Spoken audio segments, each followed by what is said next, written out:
Bismillahirrahmanirrahim. Assalamualaikum warahmatullahi wabarakatuh. Halo adik-adik semua dimanapun berada, gimana kabarnya hari ini? Semoga semuanya dalam keadaan sehat dan siap untuk mengikuti setiap sesi pembelajarannya. Bersama Kana langsung dari Studio Smart School Dinas Pendidikan Sulawesi Selatan. Generasi smart, berkarakter, cerdas Ki.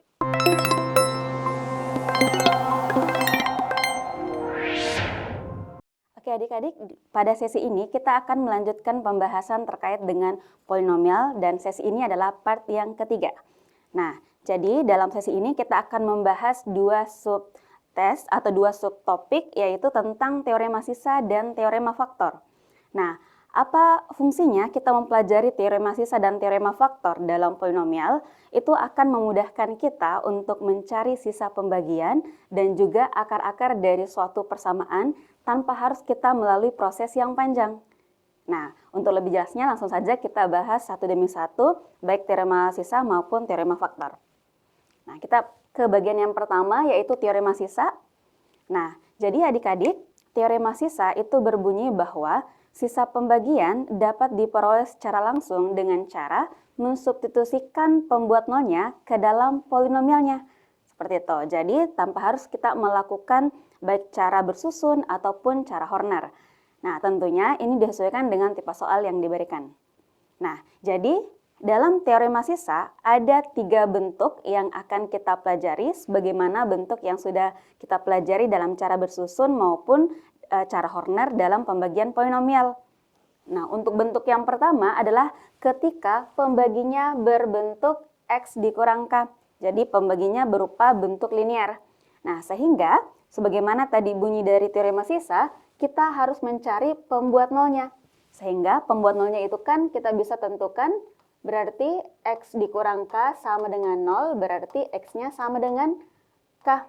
Nah, nilai K ini yang akan kita substitusi ke dalam bentuk polinomialnya sehingga diperoleh sisanya S sama dengan FK. Nah, kemudian untuk pembagi yang kedua atau bentuk yang kedua, ketika kita memiliki pembagi yang masih dalam bentuk linear, tetapi kita memiliki bentuk yaitu AX dikurangi dengan B.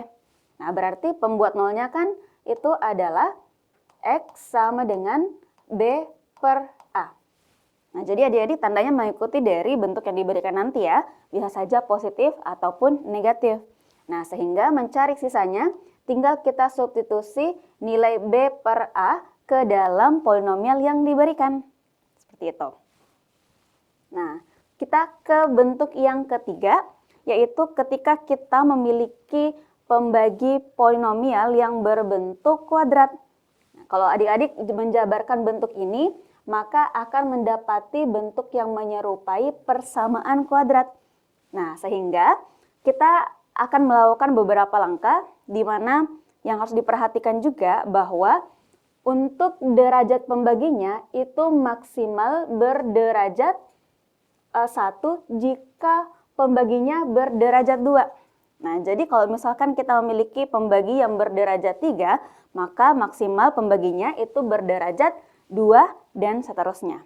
Nah, adapun langkah-langkah untuk menentukan sisa pembagiannya itu diperoleh dari nanti akan kita jabarkan S sama dengan PX ditambah Q. Jadi adik-adik harus mencari berapa nilai P terlebih dahulu dengan nilai Q. Nah, di mana mencari P dan Q itu kita bisa lakukan dengan mensubstitusi pembuat nol yang A ke dalam fungsi dari sisanya. Begitupun untuk pembuat 0B ke dalam fungsi sisanya. Nah, sehingga kita akan mendapatkan dua persamaan.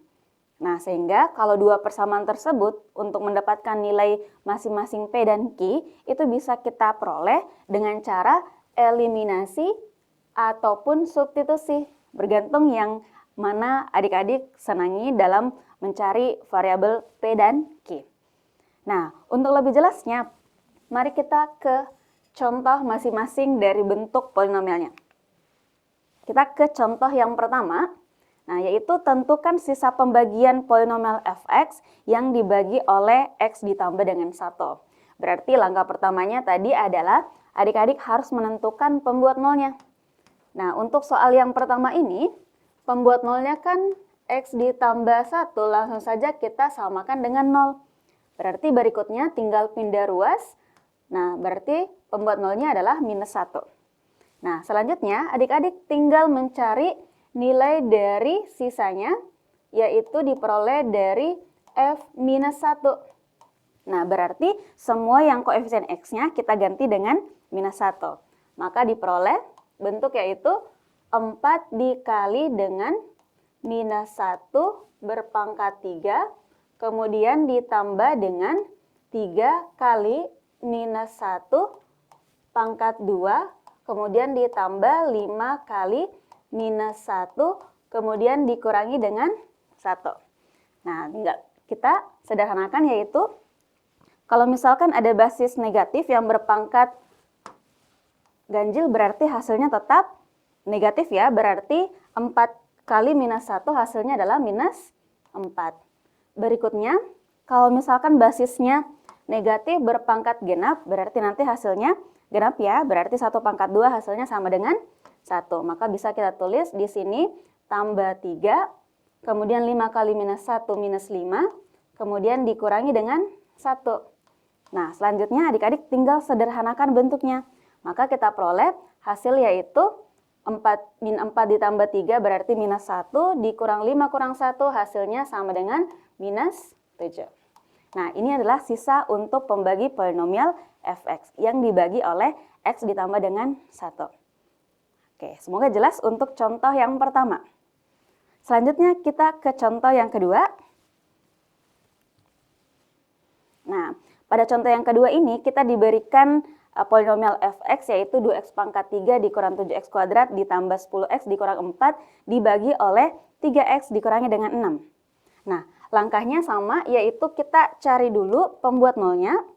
Dari pembagi berarti 3x dikurangi dengan 6 sama dengan 0. Nah, maka kalau kita jabarkan diperoleh nilai x sama dengan 2. Oke, tinggal kita menentukan lagi sisanya yaitu sama dengan F2.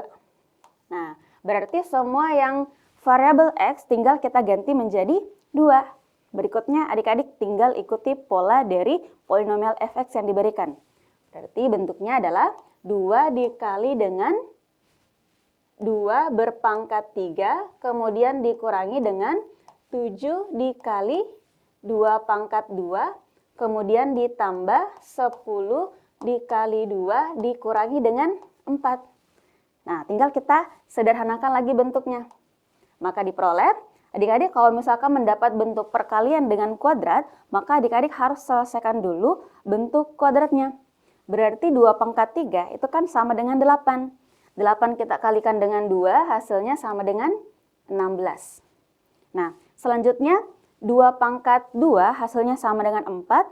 4 dikalikan dengan minus 7 sama dengan minus 28. Nah, kemudian 10 kali 2 sama dengan 20 dan dikurangi dengan 4. Nah, semuanya berbentuk penjumlahan dan pengurangan. Nah, jadi adik-adik kalau misalkan mendapati operasi campuran seperti ini, itu tidak harus kita lakukan dari depan.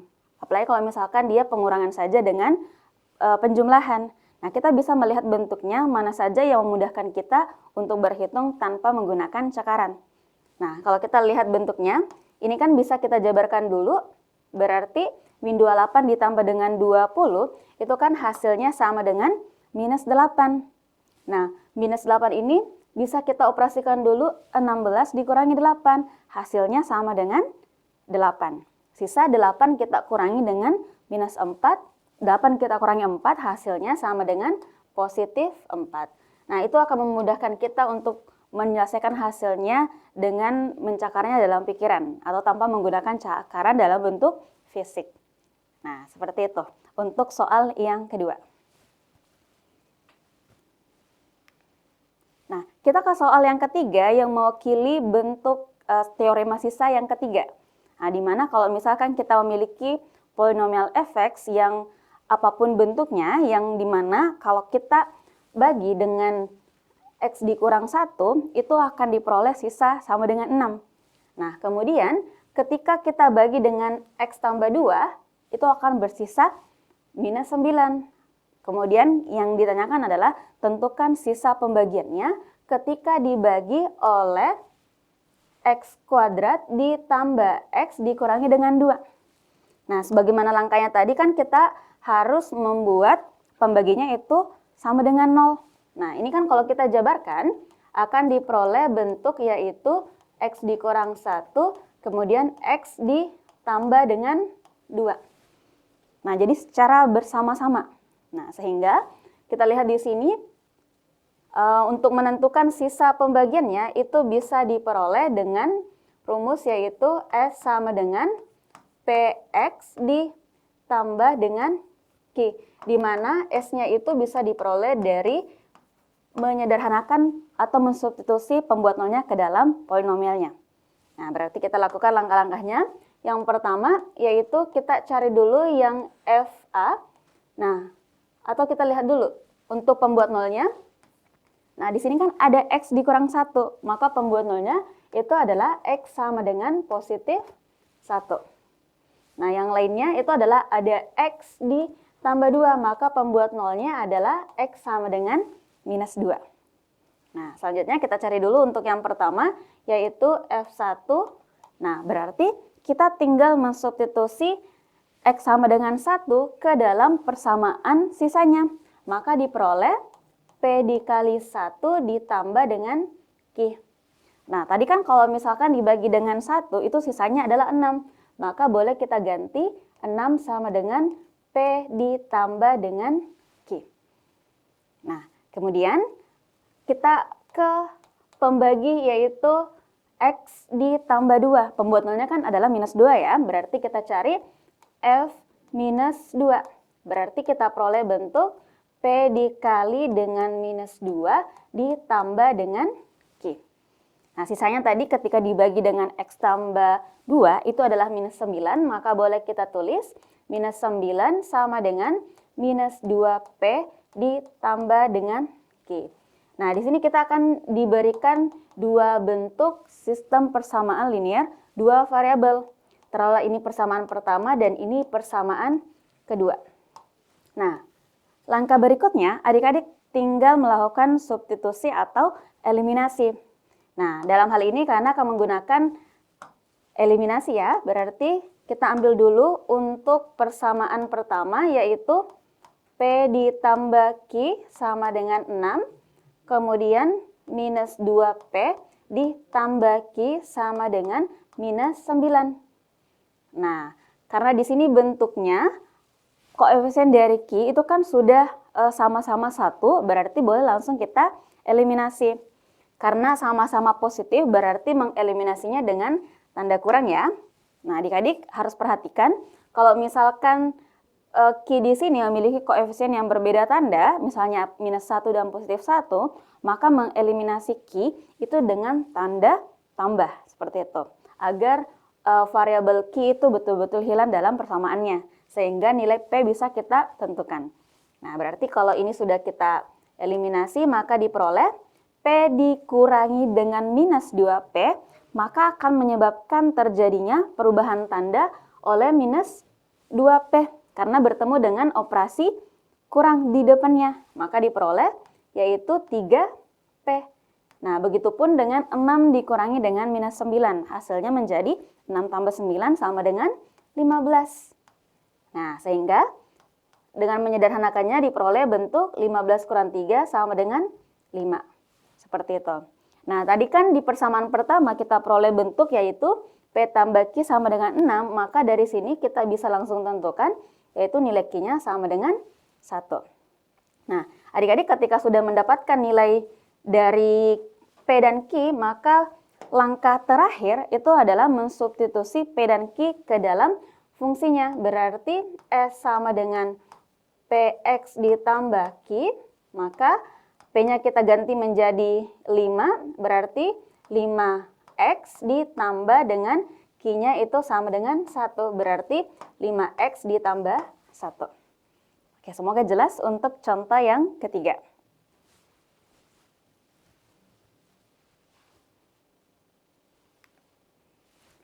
Oke, pada bagian yang kedua yakni tentang teorema faktor. Nah, jadi adik-adik, teorema faktor ini merupakan bentuk khusus dari teorema sisa. Nah, kenapa merupakan bentuk khusus? Karena pembagian sisanya itu nanti akan diperoleh sama dengan 0. Nah, jadi kalau misalkan kita jabarkan bunyi dari teorema faktor itu sendiri, jadi kalau misalkan ada polinomial fx di mana itu bisa kita bagi juga atau x dikurang k ini merupakan pembaginya atau faktornya, maka sisanya itu akan sama dengan 0. Di mana tadi di teorema sisa bahwa pembuat nolnya itu bisa langsung kita substitusikan ke dalam polinomialnya. Sehingga pembuat nolnya di sini kan sama dengan k. Nah, berarti sisanya bisa kita jabarkan dengan rumus yaitu fk sama dengan 0. Seperti itu untuk teorema faktor. Nah, untuk lebih jelasnya kita ke contoh soal yang berikut ini.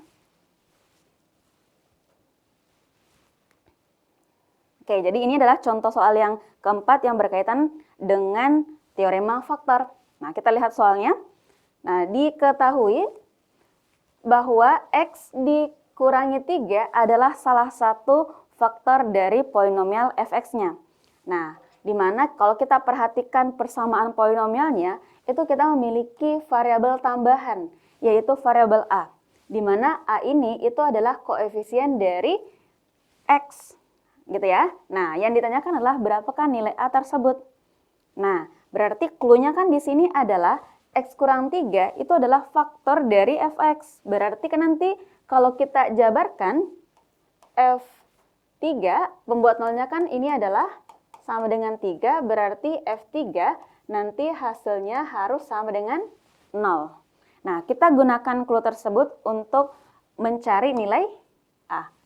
Nah, berarti adik-adik tinggal mensubstitusi nilai 3 ke dalam variabel x. Ingat ya, variabel x. Berarti, nah kalau kita substitusi, berarti hasilnya sama dengan 2 dikali 3 pangkat 3 ditambah 5 kali 3 pangkat 2 dikurang a dikali 3. Kemudian ditambah dengan 3.